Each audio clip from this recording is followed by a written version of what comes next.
Hello everyone, Mike1227 here. Welcome back to Let's Play The Legend of Zelda Breath of the Wild. Sometimes I forget the subtitle. This is a little bit creepy. Yeah, the Goblin arms from the Stalfos version of them can actually be used as weapons, and they're very, very poor weapons, so I wouldn't recommend them. So let's keep going in this direction. Ooh, you know what? That's west, because that bird, that's actually one of the main divine beasts. It's that bird, and I know that's west. See, what I'm looking for is a tower, and there is a tower over there. It's hard to see, but you can tell it's a tower. But that's not where I want to go. You can actually see that purple matter kind of floating in the air a little bit. That is actually indicates to me that that's where Hyrule Castle is. That's how I know Hyrule Castle is right there. Uh-oh. Is this the first time we're getting this? This scared the everlasting shit out of me when it first happened. So what's about to happen here is something that seems like it's extremely dangerous and extremely bad, but it really isn't. Let's just wait for it to happen.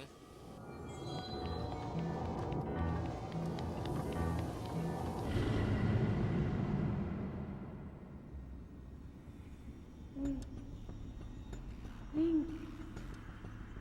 Link. Be on your guard.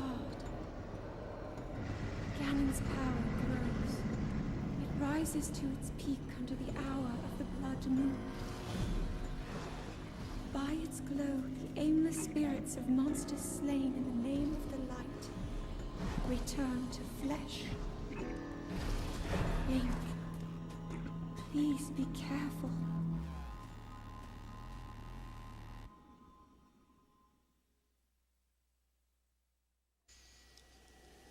Oh, the Blood Moon. That is what that is called. That happens I think every 3 nights, maybe every 4 nights. I'm not quite sure. Um, oh, is that another Linnell? Or is it the same Linnell? I can tell there's something alerted to my presence. I think that's another Linnell. Yep, sure enough, another Linnell. Wow, there's a lot more of those than I remember. Just kind of wandering about. So I want to stay up high. I don't want that to see me. But yeah, so the Blood Moon, that scared the crap out of me the first time I saw it. What I was thinking, just by looking at the cutscene, is I thought it meant more enemies were going to be uh, on the map. That's what I truly thought. The whole map would be like littered with enemies.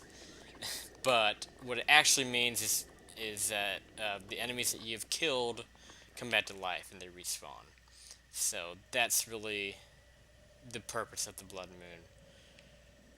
Oh, I think I need to head south. See, this is again the direction of the Zora region. I've already kind of looked this way before. I really need to get to the other side of this mountain. I think that's what my goal should be. So, why I jumped it that way? Ooh, I have to be careful. I'm back in the cold. I want to try to get around this area. Something just made noise. Is that the Linnell? I believe it might be. I don't really want to go around the left side over here because it's mostly water. But this just seems like a longer path and more difficult because I'm probably gonna have to do a lot of climbing. Either way, it's gonna. I'd rather. I mean, when you think about it, I have to deal with water going around this way. I'm pretty sure. I'm quite confident that the other end of this mountain is Hateno Village. So we are gonna try to go around it.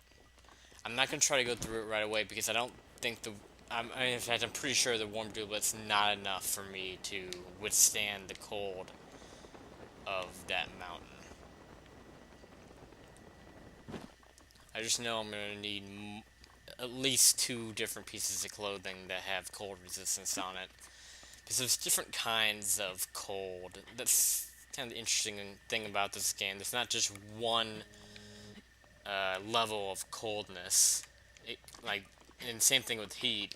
You know, it comes in levels. So there's like a, and there's some areas that are colder than others. Um, like you probably been noticing that when I get to the top of certain mountains, it does get a little bit colder, and it may require me to have a warm doublet at the top of mountains. I want that. Not worth it, Amber. I mean, it's 30 rupees, but I'm not going to chase after it. Yeah, you want to stay underneath these things if you're going to hit them, so you can catch whatever might slip down the mountain. Yeah, so, right now, I don't think I'm equipped for any icy areas. I mean, the thing is, on the Great Plateau, that was a snowy area, and the warm doublet was enough to keep me warm there. But I think they programmed it that way on purpose because it was the tutorial area of the game. Okay, so I'm nearby a tower and a shrine, so let's look at our scope and see. I think that's it. Yep, that's Hateno Village. And I think that tower is Hateno Tower.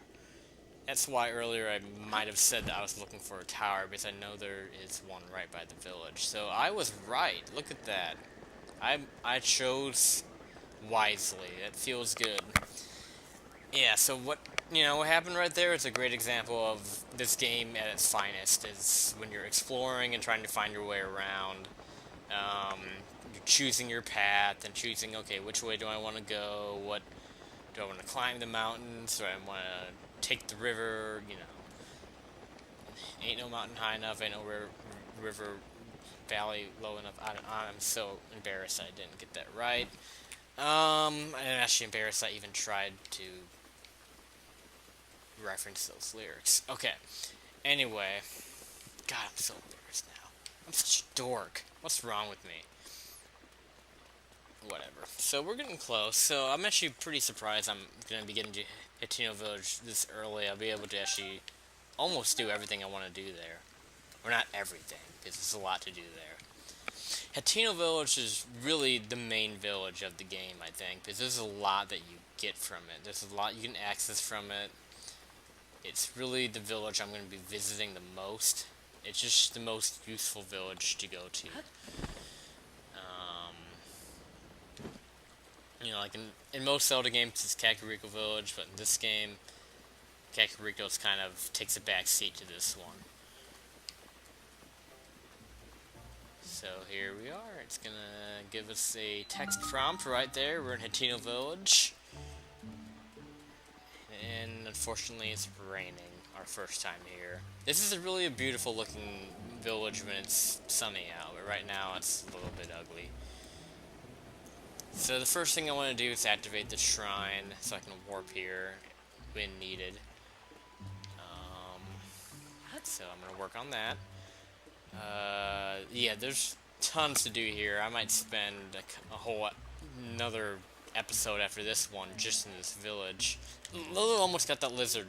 I saw it too, but I was too busy talking to remind myself to crouch. Yeah, there's tons of stuff I want to show, but I always want to get the shrine first. So let's just run on up here. Miyamaganago. You can do better than that. Miyamagana Shrine. It wasn't that hard to pronounce, brother. Alright. Let's go on in here and see what this is. Alright, so we are... It didn't... Oh, you know what? Because I went in here beforehand. Yeah, I goofed up when I came down here with my commentary, so I went out and went back in. And I didn't realize it wasn't going to give me the title this time, but this shrine... Oh boy. So, I picked a great time to switch controllers. Yeah, this is one of quite a few shrines that requires you to have the gamepad, or if you're using the Switch, I believe it's the Joy-Con.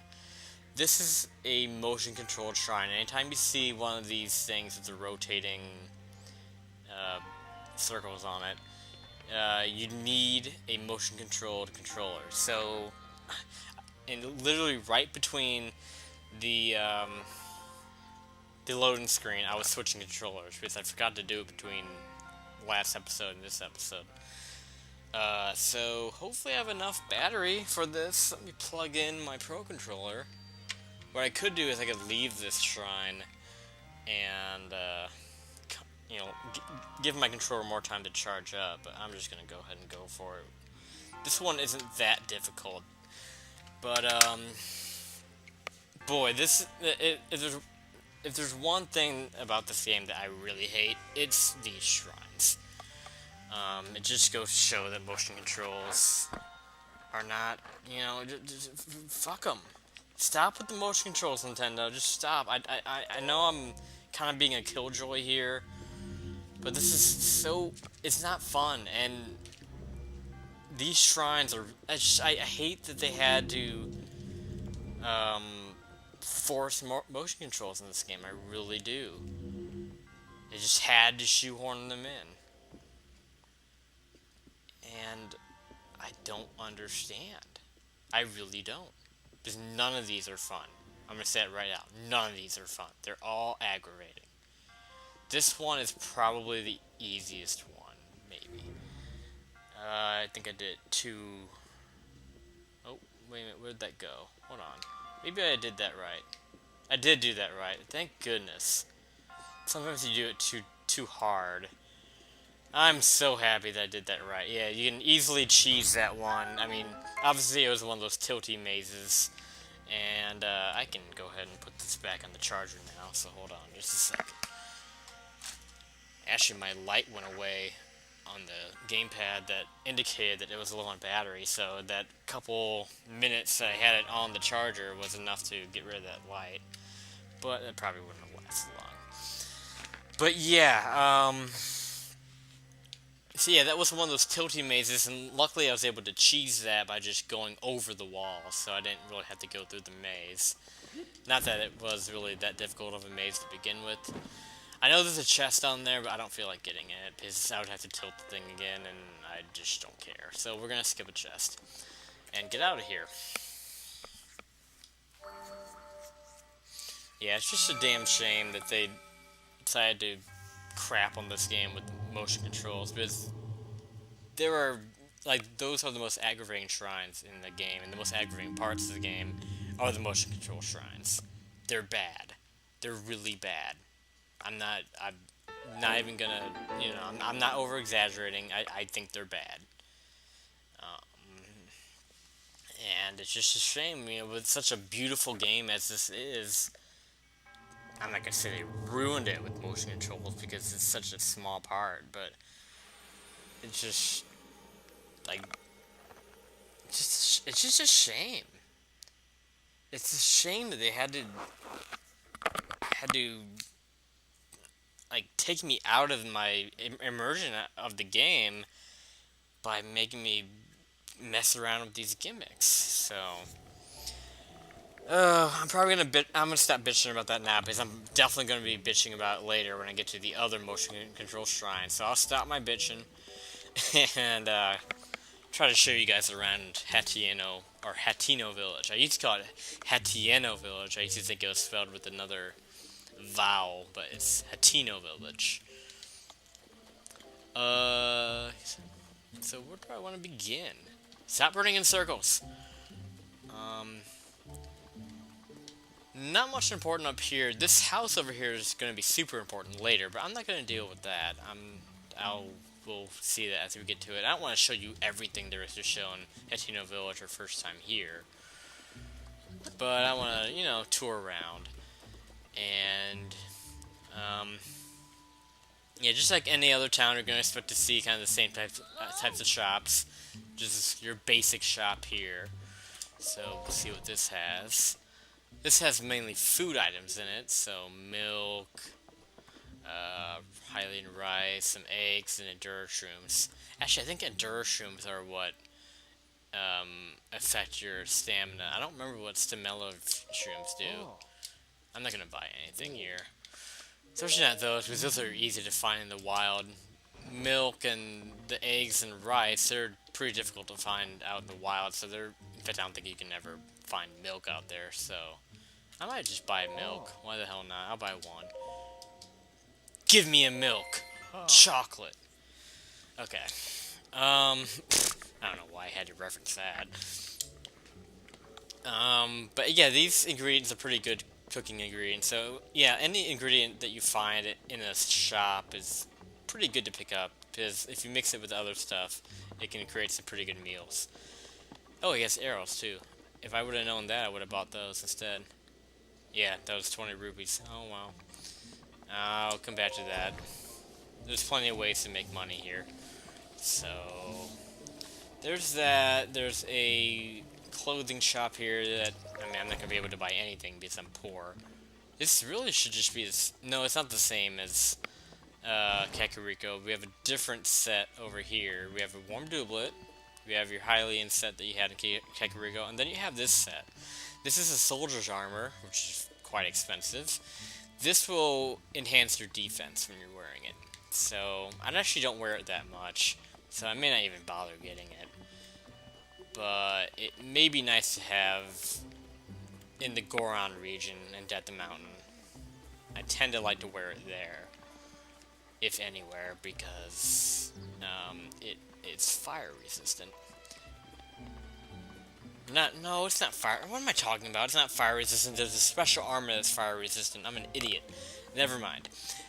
Um, this is a pretty unique area or a pretty unique shop that you can only find in Hateno Village. This is the dye shop, and unfortunately, I don't have any rupees to utilize it. But what you can do here is you can actually dye your clothing in various colors. If you have certain materials. Like, you have to have the right materials in order to do it, but, I'd love to get some rupees so I can demonstrate that, because I definitely want to change my colors to be a little more what I want to be. So, let's see if I can sell something and get... I think I just need 20 rupees, maybe 25, so I'm going to make a sale somewhere. Might as well do that while I'm showing you guys around. There's the inn right there, I'm not going to mess around with that right now. That's really going to take me out of the village if I go this way. Actually, not really. There's a couple houses up here. At least the rain stopped. It's still a little cloudy, but get a better look at the village now that the rain stopped. Yeah, I guess there's really nothing of importance up here at the top. So I'm going to jump back down and... yeah, I want to try to end this episode off by dyeing my clothes. That would be nice. And then, next time I'll do kind of the main quest thing that I'm supposed to do here. And the whole reason why Impa sent me here in the first place, so... yeah. First I want to look a little better. So let's just see how much I can change my look. Let's talk to her. I should be able to sell stuff to her. And I am here to sell. I could ask her the other questions, but I don't really think it's that important to know. What would I like to sell? Well, I don't think I have that much to sell. That's my problem. I wasted money on this. That was a bad idea. This, I'm going to have to sell that. That way I can get, I should be able to get two different chances to dye things. So it should be 20 rupees to dye your clothing. So that's what I'm going to be doing. Let's go on in here.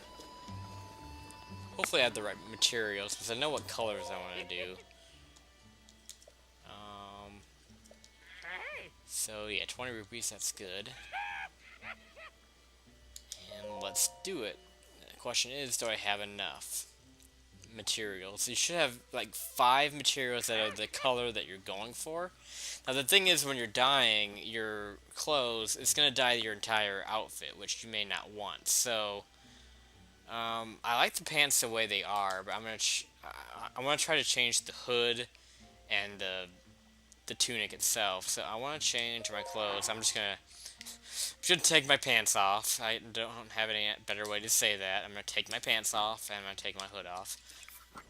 And I'm gonna see if I can make this a different color. So let's see. What do I have access to?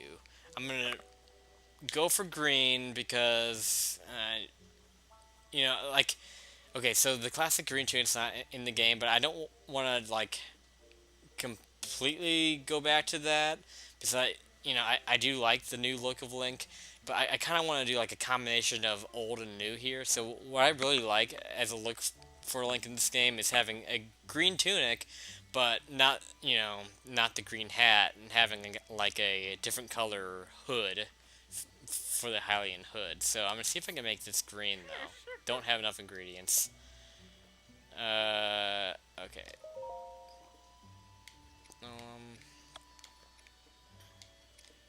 I'm just gonna look at these. So yeah, you can flip through and look at what else you can do, but I'm gonna try to make that green eventually. But right now, let's see if I can change my hood. Change clothes. This might be a complete waste of time. Hopefully I can at least get something colored here. Okay, so the color that I want my hood to be is either white or silver.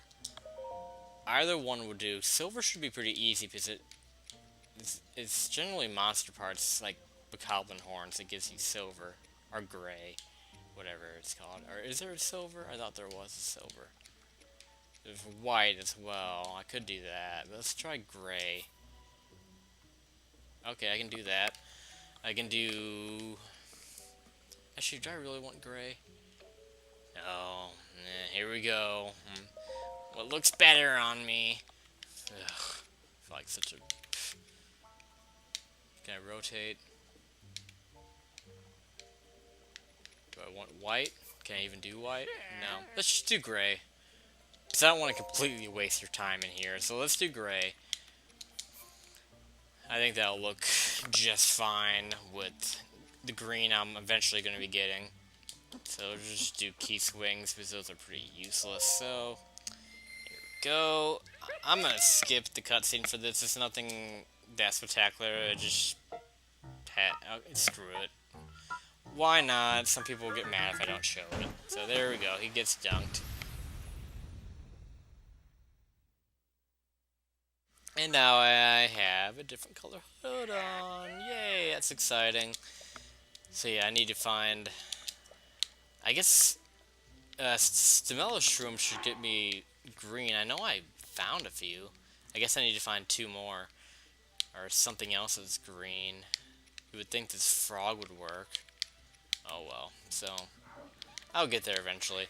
So let's put my other clothes on so I'm not running around in my underwear.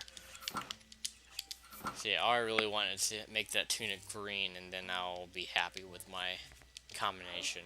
Okay, so that's gonna do it for this session of Let's Play The Legend of Zelda Breath of the Wild. Stop forgetting the name of the game. Come on, buddy.